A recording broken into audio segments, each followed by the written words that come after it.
Apêndice número 4. 12ª nota. Abre aspas.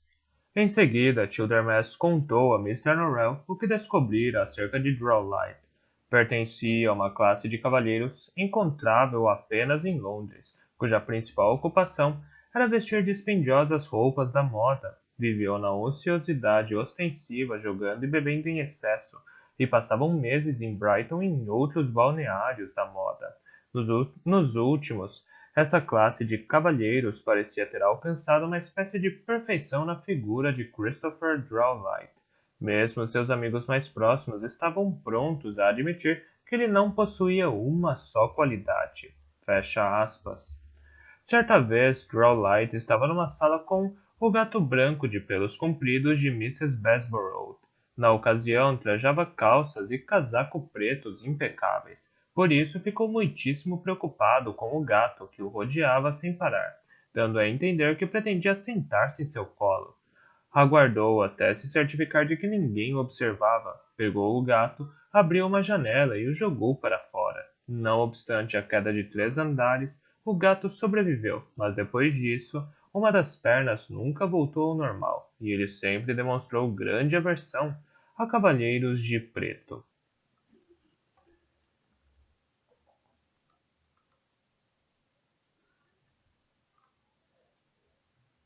Décima terceira nota. Abre aspas. Um mago que, se desejasse, teria arrancado Merlin da árvore, girando o velho cavalheiro pela cabeça e o colocando lá de volta. Fecha aspas.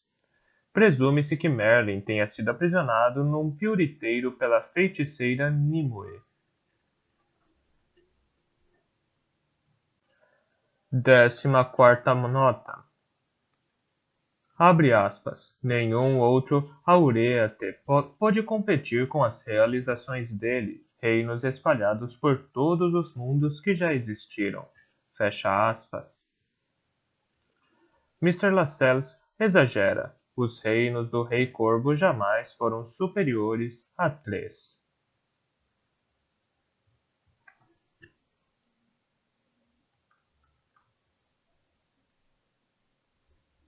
Décima quinta nota. Abre aspas. Tubbs versus Starhouse deve servir de alerta a todos os magos. Fecha aspas.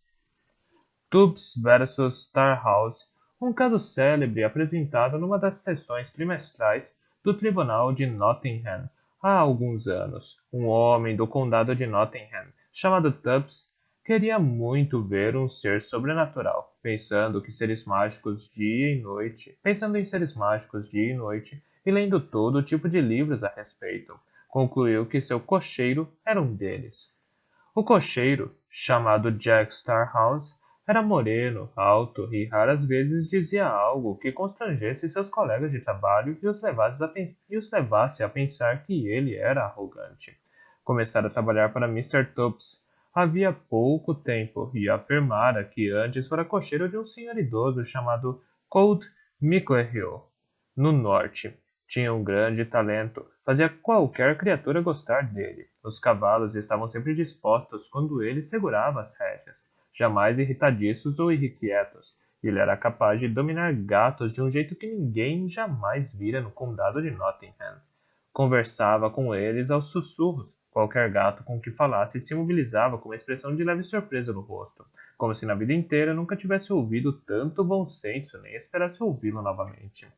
Era também capaz de fazê-los dançar. Os gatos da família de Mr. Tubbs eram tão circunspectos e concisos de sua dignidade quanto quaisquer outros, mas Jack Starhouse os fazia dançar danças arrebatadas, em que saltavam sobre as pernas traseiras e se atiravam de um lado para o outro. Conseguia isso com estranhos suspiros, sussurros e sibilos. Um dos criados comentou que se ao menos gatos servissem para alguma coisa e não serviam, tudo aquilo talvez tivesse algum sentido. Mas a maravilhosa maestria de Starhouse não era útil nem entretinha seus colegas de trabalho, só os constrangia. Isso, ou talvez o rosto bonito, de olhos um pouco afastados de Starhouse, deixara Mr. Tubbs convencido de que ele era um ser mágico. Eu não sei, mas o fato é que Mr. Tubbs começou a fazer em segredo uma investigação sobre o cocheiro. Um dia, Mr. Tubbs chamou Starhouse ao escritório. Mr. Tubbs disse que soubera que Mr. Brown estava muito doente e não saía de casa fazia anos. Andou doente todo o período no qual Starhouse afirmara ter trabalhado para ele, de maneira que Mr. Tubbs estava curioso para saber por que ele precisara de um cocheiro. Por um instante, Jack Starhouse ficou calado. Depois confessou que não fora empregado de Mr. Brown. Disse que tinha trabalhado para outra família na vizinhança. Havia trabalhado com afinco. Fora um bom emprego, tinha sido feliz, mas os outros criados não gostavam dele, não sabiam por quê. Isso já lhe sucedera antes. Um dos criados, uma mulher, falara mentiras sobre ele e ele fora despedido. Vira Mr. Brown apenas uma vez, anos atrás. Disse que sentia muito ter mentido para Mr. Tubbs, porém não vira outra alternativa. Mr. Tubbs explicou que não havia necessidade de inventar mais histórias. Sabia que Starhouse era um ser mágico e disse que não havia por que se preocupar, não o trairia. Só desejava conversar com ele sobre a família e as pessoas.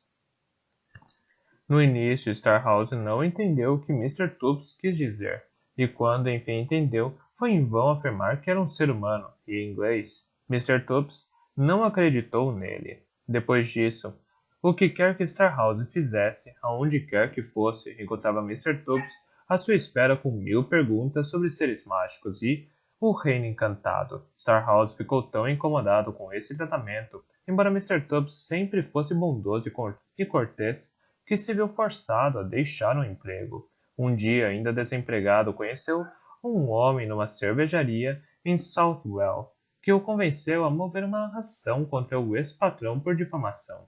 Numa célebre decisão judicial, Jack Starhouse tornou-se o primeiro homem a ser declarado humano em conformidade com a lei inglesa. Mas esse curioso episódio teve um final triste, tanto para Tubbs como para Starhouse. Tubbs foi punido pela inofensiva ambição de ver um ser mágico, ao se tornar alvo de chacota onde fosse. Caricaturas desagradáveis foram publicadas nos jornais de Londres, Nottingham, Derby e Sheffield, e vizinhos. 16ª nota. Abre aspas. A história inglesa está cheia de homens assim, e alguns, digo com satisfação, foram merecidamente punidos por isso. Veja o caso de Bloodworth. Fecha aspas. O criado mágico de Simon Bloodworth apareceu de repente oferecendo seus serviços e dizendo que queria ser chamado de Brokel. Como qualquer criança saberia avaliar hoje em dia, o melhor teria sido Bloodworth investigar e sondar um pouco mais a fundo para saber quem exatamente era Brokel. E por que deixara o Reino Encantado sem outro objetivo exceto de se tornar criado de um mago inglês de terceira categoria.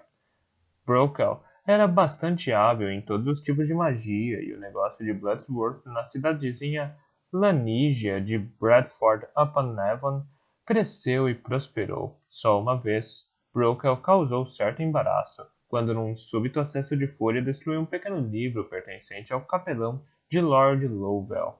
Quanto mais tempo Brokel ficava com Bloodworth, mais forte se tornava, e a primeira coisa que Brokel fez quando se sentiu mais forte foi mudar de aparência. As capas empoeiradas transformaram-se num traje completo de roupas boas. Uma tesoura enferrujada que ele roubara de um serralheiro da cidade transformou-se numa espada. O rosto de raposa fino e mosqueado transformou-se num rosto humano claro e bonito. E de repente ele cresceu uns 30 e 60 centímetros. Apressou-se ele a impressionar Mrs. Bloodworth e suas filhas. Era sua verdadeira aparência, sendo a outra apenas resultante de um encantamento. Numa bela manhã de maio de 1310, quando Bloodworth não estava em casa, Mrs. Bloodworth encontrou um armário alto num canto da cozinha onde jamais existira um armário. Quando perguntou a Brokel a respeito daquilo, o criado logo respondeu que era um armário mágico que ele pusera lá. Disse que sempre achara uma pena a magia não ser mais comumente usada na Inglaterra. Disse que lhe entristecia ver Mrs. Bloodworth e as filhas a lavar, varrer, cozinhar e limpar, da manhã à noite, quando deveriam, em sua opinião, passar os dias sentadas em almofadas de vestido adornado com pedras preciosas, comendo frutas cristalizadas. Isso, pensou Mrs. Bloodworth, é que era bom senso. Brokaw disse que muitas vezes repreender o marido de Mrs. Bloodworth por não tornar a vida de sua esposa agradável e tranquila, mas Bloodworth não lhe dera atenção. Mrs. Bloodworth afirmou que isso não a surpreendia nem um pouco. Brokaw lhe disse que se ela entrasse no armário iria encontrar um lugar mágico onde aprenderia encantamentos que terminariam qualquer trabalho num instante, que a tornaria bela aos olhos de quem a visse, que fariam pilhas enormes de ouro aparecer quando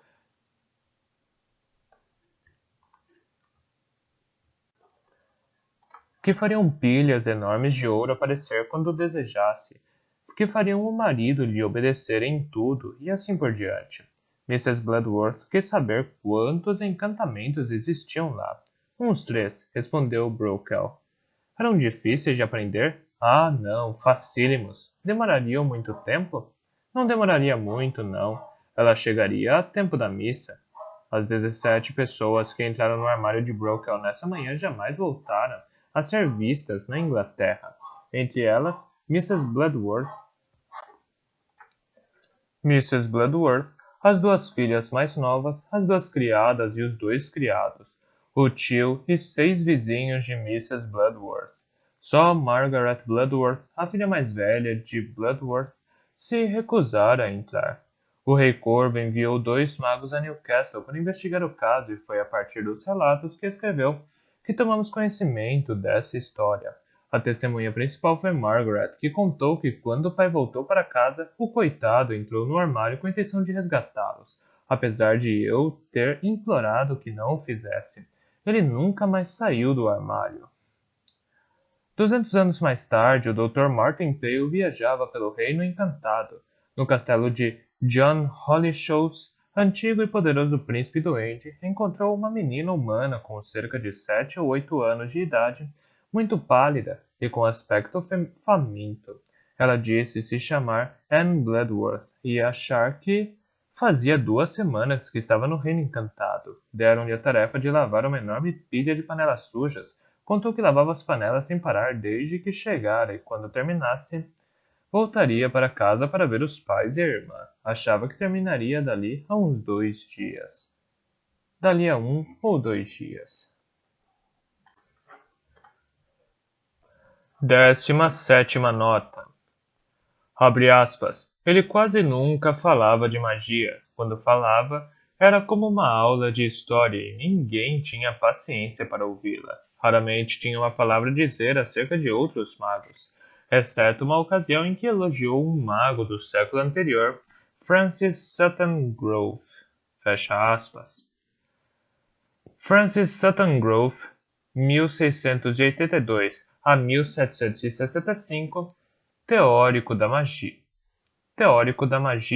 escreveu 2 livros, De Genere Aditium Magicarum Anglorum, de 1741, e Prescrições e Descrições, de 1749.